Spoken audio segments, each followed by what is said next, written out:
मित्रांनो, नुकताच एक NDTVवर राष्ट्रवादीच्या नेत्या खासदार सुप्रियाताई सुळे यांनी मुलाखत दिली.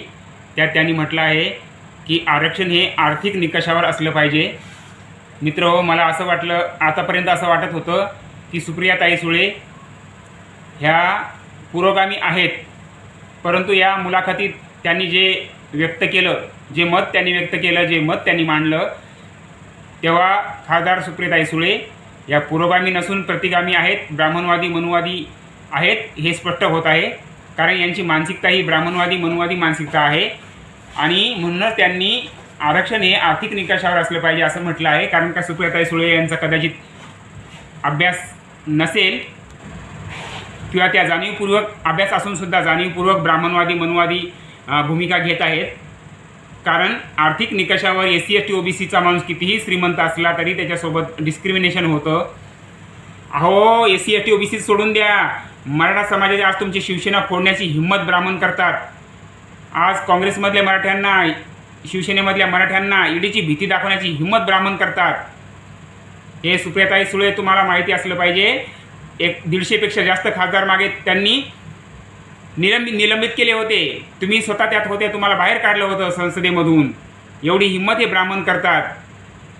मग तुम्ही श्रीमंत आहात तरीसुद्धा तुमच्यासोबत होतं. राष्ट्रपती SC ST OBCचा राष्ट्रपती असला तरीसुद्धा त्याच्यासोबत डिस्क्रिमिनेशन होतं. आमदार खासदारसोबत होतं. एखाद्या उद्योगपती जरी असला SC ST OBC मधला किंवा मराठा समाजातला, शेतकऱ्यांमधला, तरी त्यांच्यासोबत ब्राह्मण डिस्क्रिमिनेशन करतात, भेदभाव करतात. आणि म्हणून आरक्षण हे आर्थिक निकषावर दिलेलं नाही. आपल्या महापुरुषांनी, संविधान निर्मात्यांनी आरक्षण हे ज्या समाज घटकांना हजारो वर्ष ब्राह्मणांनी छळलं, पिळलं, शोषण केलं, त्यांच्यावर अन्याय, अत्याचार, जुलूम, जबरदस्ती केली, त्यांच्या आया बहिणीवर बलात्कार केले, त्यांची घरं जाळली, त्यांना वंचित ठेवलं, सर्व हक्काधिकारांपासून, मानवी हक्काधिकारांपासून सुद्धा वंचित ठेवलं. अशा SC ST OBCंना भारतीय संविधानाच्या निर्मात्यांनी हे आरक्षण दिलेलं आहे.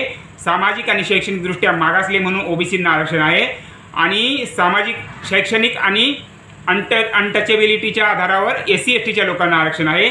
याचं भान मला वाटतं खासदार सुप्रियाताई सुळे यांनी ठेवलं पाहिजे आणि आपलं वक्तव्य हे मागे घेतलं पाहिजे. कारण आर्थिक निकषावर आरक्षण देता येत नाही.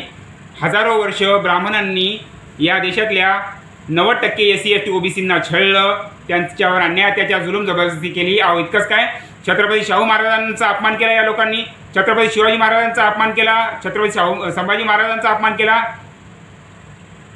छत्रपती संभाजी महाराजांनी वेद शिकले म्हणून आणि 4 ग्रंथ लिहिले संस्कृत भाषेमध्ये म्हणून त्यांची हत्या करण्यात आली. छत्रपती शाहू महाराजांना वेदोक्त प्रकरणात अपमानित करण्यात आले. तुम्ही शूद्र आहात. छत्रपती शिवाजी महाराजांचा राज्याभिषेक केला नाही ब्राह्मणांनी. महाराष्ट्रातल्या एकाही ब्राह्मणांनी छत्रपती शिवाजी महाराजांचा राज्याभिषेक केला नाही. काशीहून गागाभट्टाला बोलावे लागले. मग ब्राह्मण आमच्या छत्रपती शिवाजी महाराजांचा अपमान करतात, छत्रपती शाहू महाराजांचा अपमान करतात. जगद्गुरू संत तुकाराम महाराजांच्या गाथा इंद्राणीमध्ये बुडवतात. शूद्र आहात, नीच आहात तुम्ही म्हणून. काय छत्रपती शिवाजी महाराज श्रीमंत नव्हते? राजे होते तर श्रीमंत होते ना. श्रीमंत असून सुद्धा त्यांच्यासोबत डिस्क्रिमिनेशन करत होते ब्राह्मण लोक. शाहू महाराज राजे होते, श्रीमंत होते, बुद्धिमान होते, बाहेर परदेशात शिकून आलेले होते, तरीसुद्धा त्यांच्यासोबत ब्राह्मण डिस्क्रिमिनेशन करत होते, भेदभाव करत होते. तुम्ही नीच आहात, शूद्र आहात म्हणत होते. जगद्गुरू संत तुकाराम महाराजांनी गाथा लिहिल्या म्हणून त्यांचा खूनही केला आणि त्यांच्या गाथासुद्धा इंद्राणीमध्ये बुडवल्या. मग SC ST OBC किस झाड की पत्ती आहे? जर एवढ्या मोठ्या श्रीमंत लोकांसोबत हे ब्राह्मण भेदभाव करतात. आजही शिवसेनेमधले OBCंना हम लोग तो आप फोन पे गूगल पे चलाते हैं क्या?